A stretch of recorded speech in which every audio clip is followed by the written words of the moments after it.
Hola amigos, gracias por estar con nosotros una semana más en este su programa Desde mi Ventana. Y gracias también a esas personas que ya le denominan de otra forma, el programa de la amistad, el programa de la buena gente. ¿Por qué no? Si ustedes son los auténticos protagonistas, son los dueños del programa, ¿cómo no le van a llamar como ustedes lo desean? Hombre, siempre que no sea muy fuerte, ¿no? Pero hoy, ¿qué le voy a decir? Quizás esta cordialidad máxima que quiero demostrar es porque todas las personas que van pasando son entrañables, pero tengo que decir que a nuestro invitado de hoy le conocí nada más llegar, nada más pisar suelo de Marbella, ya le conocí, es decir, pionerísimo entre los que los haya y marbellero de corazón, de mente, embajador de Marbella y por supuesto, cómo no, habría que calificarle como el caballero hidalgo del buen llantar. Así que sin más preámbulos entramos ya a entrevistarle al que recorra su vida delante de todos nosotros y para ustedes y con todos nosotros, Santiago Domínguez. Hola Santi. Hola Inmaculada Molina, la más conocida de las locutoras de todas las televisiones de España. Gracias, Santi. Yo cuando he dicho caballero hidalgo del buen llantar, lo he dicho con conocimiento de causa y además sabiendo que así opina de ti, no se opina de ti no solo en España, sino también internacionalmente. Bueno, mira, Inmaculada, yo lo que puedo decir al respecto es que los gustos, o mejor dicho, las cocinas se han creado para satisfacer todos los diferentes gustos que existen y cada persona, por supuesto, que tiene un paladar y un gusto diferente. Ninguna de las personas tenemos el gusto igual. Entonces, para eso se han creado precisamente las cocinas.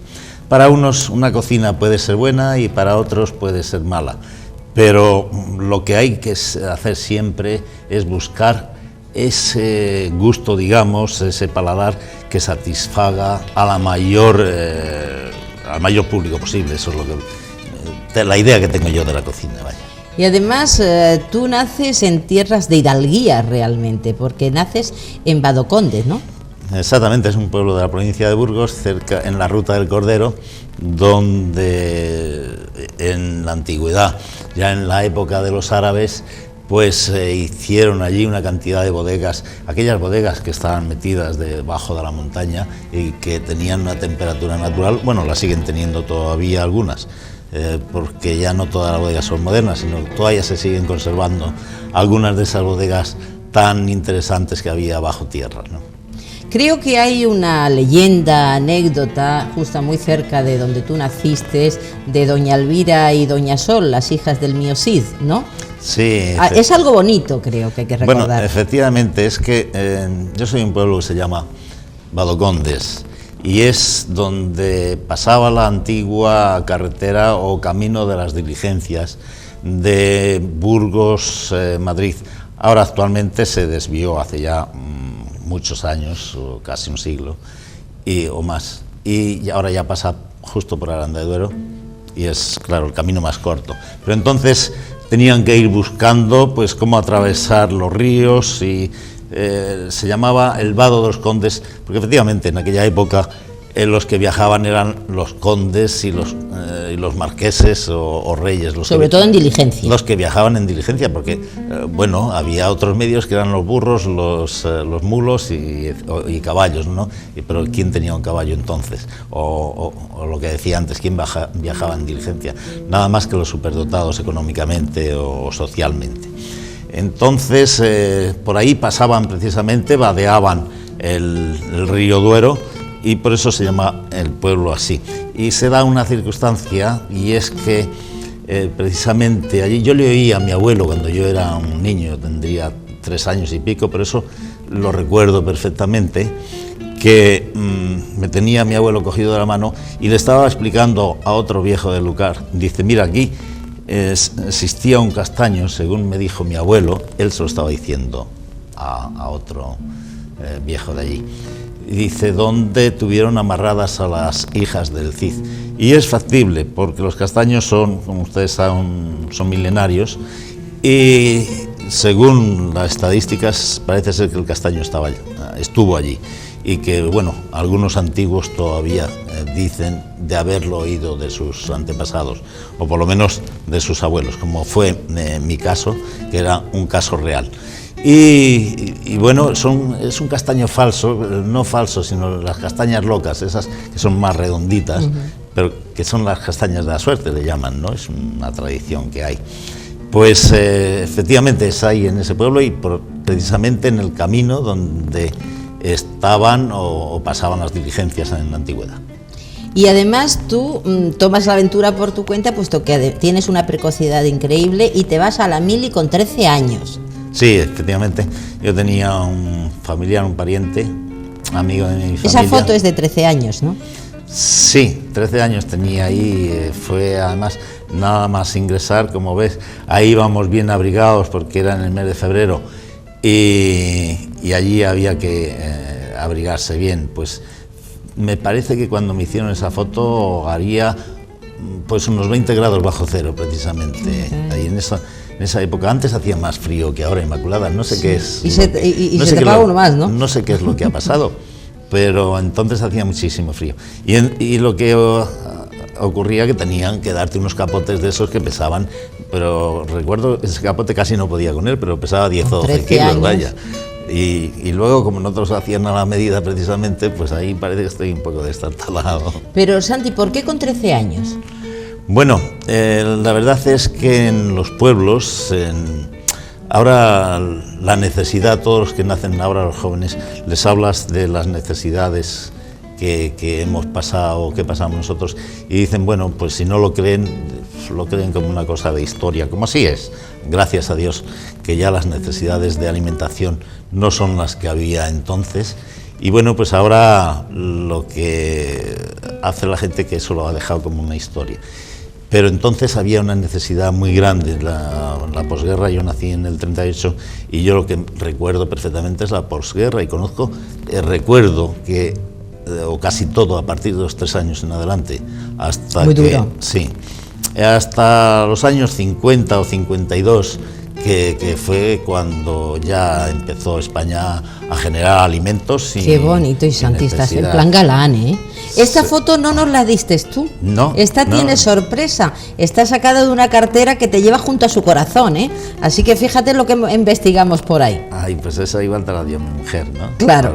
Y además es única, es única. Sí, sí, la verdad es que, bueno, de esa ya estaba yo en Madrid después de jubilarme de la mili, ¿no? La mili. Cuando ya me licencié. ¿Cuándo te licenciaste? Que fue antes de cumplir los 15 años, pues ya me fui directamente a Madrid, porque como te decía antes, los pueblos, pues trabajar en el campo, mis abuelos tuvieron una fábrica de cerámica allí, pero en aquella época no había dinero y también ellos tenían muchos problemas también para cobrarle a la gente, y si no para cobrarle, pues la gente no pedía, porque entonces edificaban con adobes, ¿no?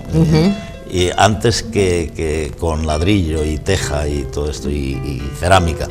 Y entonces ellos tenían muchos problemas también, es lo que te digo, que las necesidades entonces. Entonces yo tuve, o no tuve, pero sí elegí salir del pueblo e irme como tantísima gente a la capital.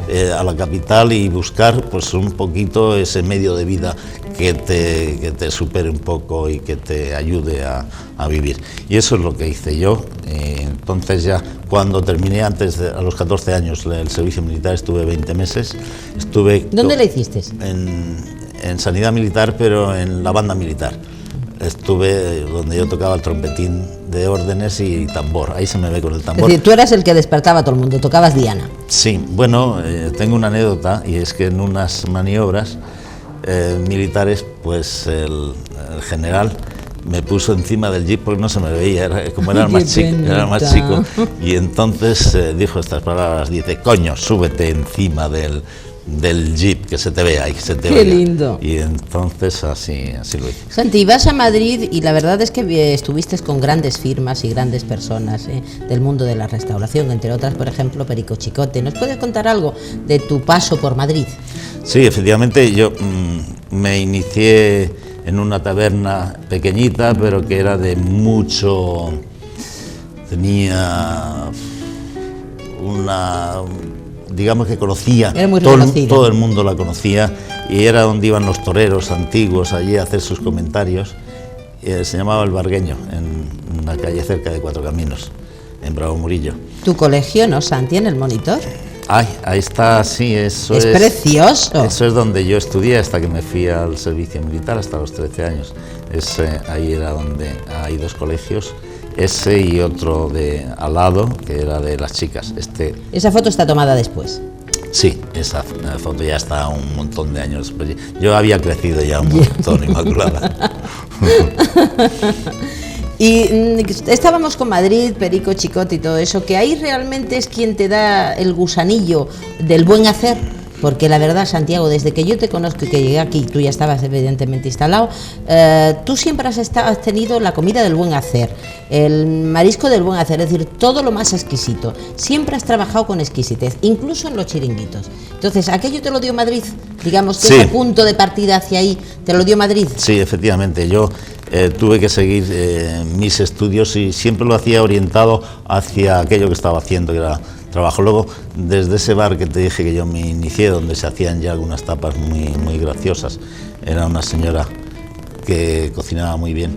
Y bueno, estuve un poquito de tiempo y enseguida mis ansias eran ir conociendo más y me cambié ya a otro sitio donde ya era un restaurante y yo ya me metí también en la cocina con una señora también que cocinaba muy bien.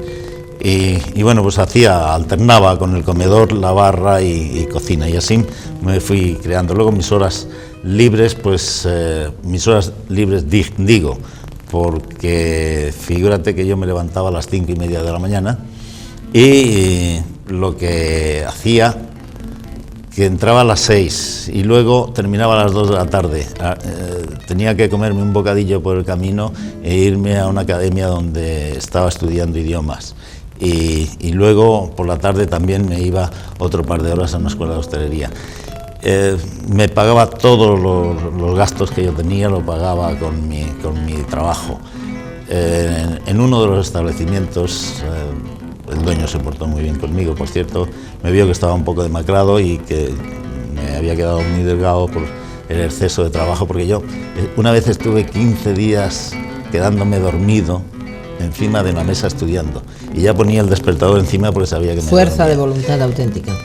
Y me despertaba, me duchaba y me iba al trabajo, así que ya el jefe que tuve se dio cuenta y dice, bueno, ¿qué es lo que te ocurre? ¿Tienes alguna chica o qué ocurre? Entonces ya le expliqué y me dijo, dice, ve 15 días pero pagados por mí, pero el tiempo que estás de trabajo duérmelos, y así lo hice y enseguida me que Dios le bendiga.